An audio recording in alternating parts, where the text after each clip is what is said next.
vou aqui realizar Você Sabia?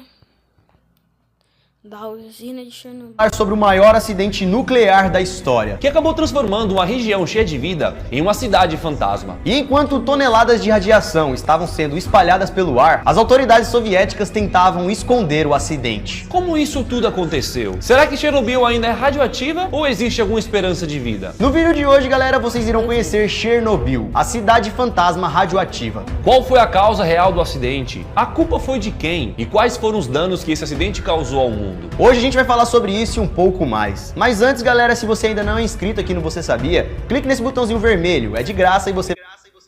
Galera, se inscreve no meu canal e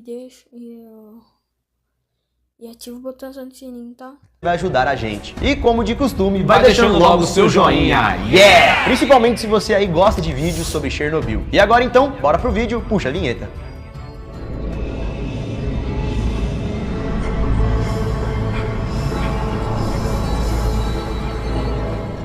E atualmente, se por algum motivo você for visitar a cidade de Chernobyl, mais especificamente como a cidade de Pripyat, você vai dar de cara com uma cidade fantasma. Lá as coisas estão tão abandonadas que parece cenário de algum filme de terror, com prédios abandonados, casas destruídas, vegetação que foi alterada por causa da radiação e muitas outras coisas caindo aos pedaços. Isso porque a cidade foi evacuada e abandonada há mais de 30 anos. Mas antigamente a cidade não era assim. Era uma cidade normal, linda, onde tudo funcionava perfeitamente, até o desastre da usina nuclear. Para vocês terem uma noção, galera, a cidade de Pripyat, local onde está a usina de Chernobyl, era chamada de a Cidade da Esperança. Mas o que aconteceu para um lugar que era chamado assim, da Cidade da Esperança, virar essa cidade fantasma? Tudo isso mudou, galera, depois do maior acidente nuclear da história, o acidente nuclear de Chernobyl. O acidente nuclear de Chernobyl. A cidade de Pripyat, Eu acho que esse acidente é causando na Ucrânia, foi fundada em 1970 e foi feita com o intuito de abrigar os trabalhadores da usina nuclear de Chernobyl. Inicialmente, a usina de Chernobyl não tinha esse nome, ela era chamada de Vladimir Lenin. A cidade de Pripyat, galera, era uma cidade modelo da União Soviética e seus moradores eram jovens trabalhadores que estavam lá para fazer a cidade crescer. Por isso que Pripyat era considerada como uma cidade promissora e com muita vida, que recebia cada vez mais investimento do governo em lazer e cultura para esse povo. Mas no dia 26 de abril de 1986, tudo isso foi completamente destruído após a explosão do reator número 4 da usina. Os engenheiros que trabalhavam lá na usina estavam realizando nesse dia um teste para ver se o reator conseguia ser resfriado em caso da usina ficar sem energia. Para isso, então, eles simularam uma falta de energia. E durante esses testes, eles acabaram infringindo vários protocolos de segurança que não deveriam ser quebrados de modo algum. E com isso, então, o reator acabou ficando sobrecarregado. Depois que todo o erro já havia sido feito, eles tentaram desligar o reator. Porém, com as circunstâncias que eles acarretaram, tentar desligar o reator não ia adiantar de nada. Muito ao contrário, iria desencadear uma explosão. E foi exatamente isso que aconteceu. Ao tentar desligar totalmente o reator, acabou desencadeando várias explosões em seu núcleo. Para quem não sabe, galera, o reator é o que gera a energia de uma usina nuclear, de maneira segura, sem fumaça, se for feita, é claro, de forma correta. Porém, como já falamos, com esses testes que eles fizeram, acabaram quebrando vários protocolos e transformaram um reator da usina nuclear em uma atômica. Claro, galera, sem querer. Mas tudo isso aconteceu por falta de profissionalismo e responsabilidade. Então, na madrugada do dia 26 de abril de 1986, mais precisamente às 1h23 da madrugada, o reator número 4 da usina nuclear de Chernobyl explodiu. A explosão, galera, foi tão forte que arrancou o teto da usina nuclear, fazendo uma explosão gigantesca radioativa que foi possível ver de praticamente toda a cidade, liberando assim um rastro de radiação pelo céu em direção ao mundo. E em uma situação dessa, onde parece que nada pode piorar, as coisas pioraram ainda mais, pois o engenheiro-chefe que estava no local e que deveria coordenar tudo,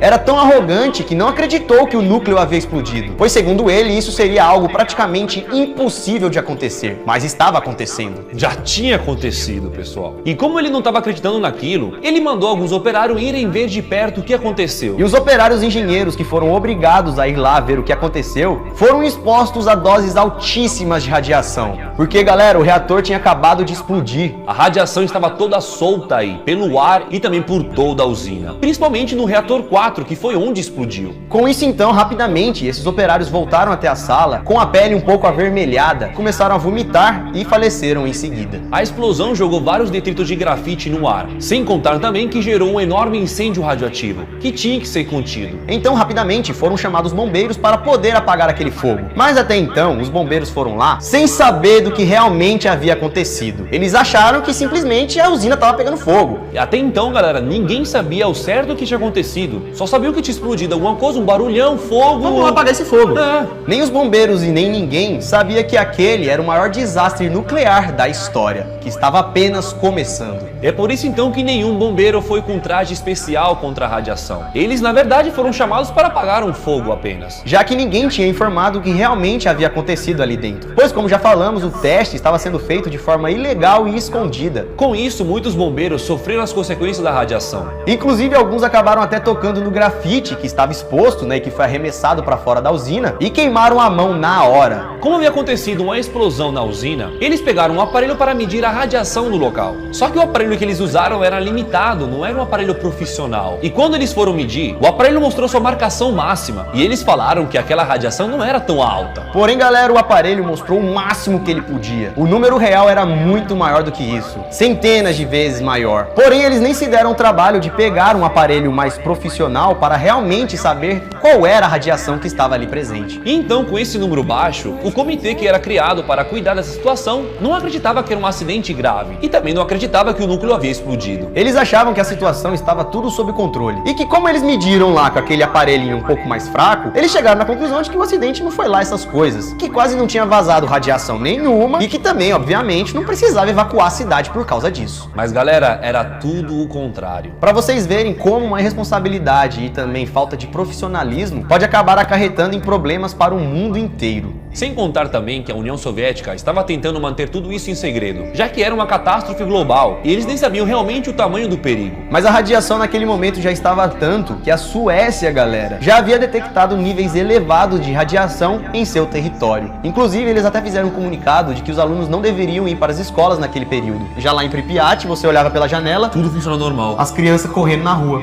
E isso tudo aconteceu em menos de 24 horas. A radiação liberada em Chernobyl já tinha chegado até a Suécia, a uma distância de aproximadamente 2.000 quilômetros. Imagine então como estava a radiação lá em Chernobyl. Tudo isso aconteceu, galera, e somente depois de 36 horas exposto à radiação, que eles perceberam a gravidade da situação e com o que realmente eles estavam lidando. Isso também só foi acontecer graças a um cientista chamado Valery Legazov, que foi para a usina e percebeu a quantidade de grafite que estava grudada no teto da usina. E também os grafites que foram arremessados com a explosão. Isso porque, galera, o único lugar da usina onde tem grafite é dentro do reator, no núcleo dele. Ou seja, se tinha grafite do lado de fora, é porque o núcleo explodiu. Então, galera, somente 36 horas depois da explosão e depois do aval desse cientista, que eles finalmente resolveram evacuar a cidade. Mas, galera, 36 horas depois de um núcleo que estava exposto e espalhando radiação sem parar, já era tarde demais. Isso porque, galera, a essa altura do campeonato, muitas pessoas já estavam sofrendo pela radiação, que foi espalhada graças à incompetência de algumas pessoas. Um engenheiro acabou sendo soterrado pela explosão. Outros que estavam trabalhando no reator 4 e também aqueles que foram verificar também sofreram graves consequências. Poucos, galera, sobreviveram. Os bombeiros também, que foram chamados para apagar um incêndio tranquilo, um incêndio radioativo no caso, muitos deles ficaram com sequelas graves e alguns infelizmente faleceram. Então, mesmo tarde, o plano de evacuação começou e quase 50 mil pessoas foram obrigadas a largar suas casas, largar tudo e ir em direção a um lugar mais seguro. E somente, galera, no dia 28 de abril, que os soviéticos finalmente admitiram para o mundo a gravidade do problema que havia acontecido. O problema, galera, é que estava tudo apenas começando. Eles ainda tinham um trabalho muito longo e difícil pela frente, onde várias vidas teriam que ser sacrificadas para poder amenizar esse problema para o mundo. Inicialmente, a zona de exclusão era de 3 quilômetros, mas isso era bem pouco, já que a radiação tinha chegado a 2.000 quilômetros de distância. Então foi aí que decidiram aumentar a zona de exclusão para 30 quilômetros. E com isso, mais de 116 mil pessoas foram evacuadas, tornando ainda mais difícil toda essa tarefa. Estimam-se que no dia do acidente, não se sabe a certo o número, já que tudo foi acobertado, mas estimam-se que cerca de 30 30 pessoas perderam sua vida de imediato no dia do acidente. E somente no dia do acidente, a explosão deixou mais de 100 pessoas com ferimentos graves. Mas como já falamos, galera, o dia do acidente e os dias depois, 1, 2, 3 dias, só foram o início de tudo isso. Já que aquela grande massa de radiação estava ali, em ar livre, e alguma coisa tinha que ser feita. Nossa, menina, ficou linda essa unha, você vai arrasar, viu? Amei. Como você não tem a maquininha, chegando em casa, eu te faço um pico. Não, menina, agora eu tenho o tab da Infinity Pay. Feita. Lidando com o acidente. Os soviéticos estavam lidando ali com algo que nunca havia acontecido, nem na terra deles e também em nenhum lugar do mundo. Então eles tinham que descobrir como fazer tudo isso. Não existia, galera, nenhum protocolo, não existia nenhuma lei. Nenhum manual. Eles tiveram que descobrir na